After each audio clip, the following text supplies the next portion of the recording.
All right, so let's say we want to do a little bit nicer cutout than what we did before, the straight cut through. We want to place this Milwaukee Fuel nail gun on the insert, but you look at the gun, we're going to make a little cardboard template for this first. We're going to cut that out and let it nestle down into the foam, a little bit at a time. All right, so I cut a piece of cardboard, approximately the shape of this, a little bit bigger, because you're not really going to see this. I'm going to hold this cardboard on the gun right where I want it. Place it down, and that's my first cutout.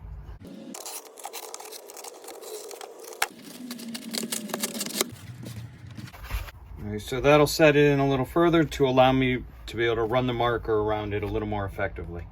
Now we'll give it a trace. Keep that marker perpendicular. The straighter it is, the better your cutout will be.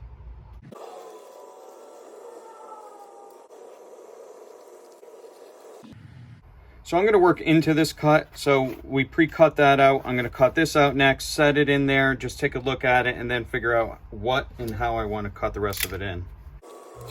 So just remember, the foam actually dulls the knives out really quickly, so it's important to keep a sharp blade in there, so be sure to purchase some extra blades to replace into your Kaizen knife.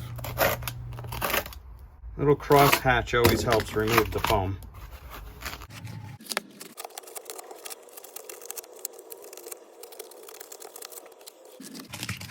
Digging out this center section again. It's the deepest. Take a quick look-see. Try not to cut all the way through the foam layers here with the knife. It'll make it difficult to pull out the foam. And notice as I'm pulling out the foam, I'm actually curling my fingers through the layers of foam, using them as a snowplow and removing the layers of foam. Do not just pull them out, as it'll just tear on you. All right, I think I'm at the point, I'm really close, so I want to just take the scraper and flatten some of this out. This scraper works great for larger areas such as this. If you need to dial it in and get smaller areas, you may want to use the hot knife. We also have a Kaizen spinner, which I'm going to show in a different video. That's for taking out larger amounts of foam as well.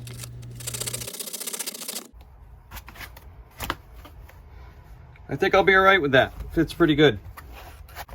Try it in the drawer.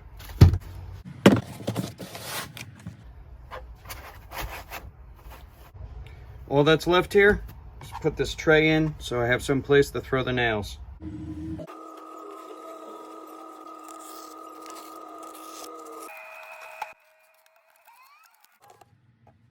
So I ended up doing a quick little cutout here to accept the battery to fit right in the corner.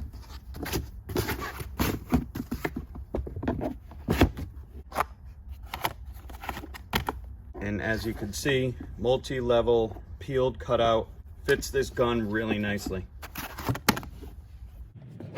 Here's the first one we did. If you recall, this is a quick down and dirty cut through style. Take the foam, cut all the way through it, drop the tool in. It's faster, it's easier, it's not as clean, doesn't look as pretty when the tool is out, but it works just the same. When you do it this way, the handle's sitting just above the foam, easier to grab it. I'm not going to put finger hole pulls because you could just take it out with the belt clip, and it's a much cleaner, more refined look.